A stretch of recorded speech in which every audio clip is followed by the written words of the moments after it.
In Part 3 of this series, we'll demonstrate the unpacking of the clean top, optical top, and adjusting the control valves to float the system. These tops can be very heavy. Follow proper lifting and handling procedures for heavy objects. Use tin snips to break the banding. Exercise caution.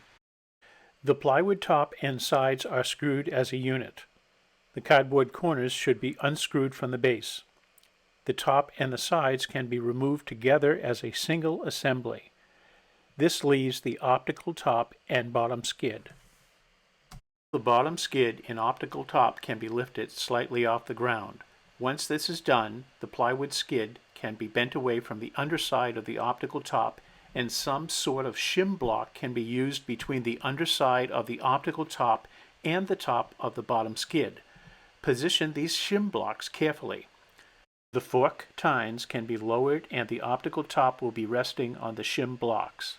The forklift can now be repositioned directly under the optical top and lift it free of the bottom skid.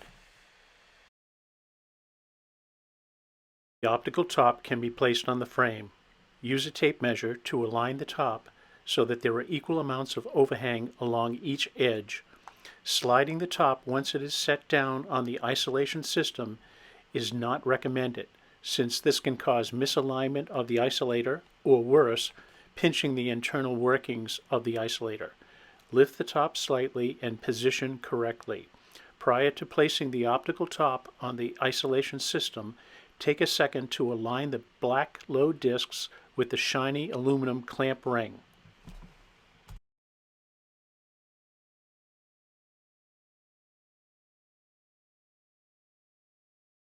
Now we can adjust the valve control arms to allow air to flow into the isolators. Starting with the back left leg, tighten the red thumb screw until the valve arm is horizontal. Most likely, a few turns are required. If you were to pull down on the valve control arm, you will hear air flowing into the isolator. It will take a few seconds or more for the isolator to completely inflate and raise up the isolator. Feel free to do this at this time to gain a feel for how these work. Next, unscrew and extend the foam pad screw until it comes in contact with the underside of the table, and raise the pad up until the table is floating about 3/8 of an inch between the black load disc and the aluminum clamp ring. Note, you may have to turn the foam pad screw 5 to 10 turns until proper float height is reached. Once you reach that height, move on to the next leg.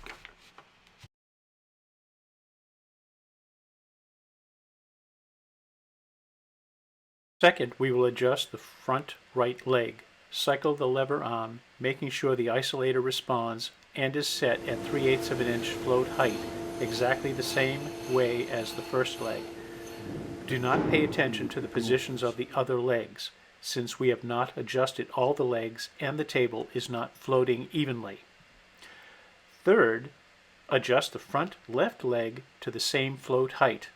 Notice the back right leg comes back down when the front left leg is raised.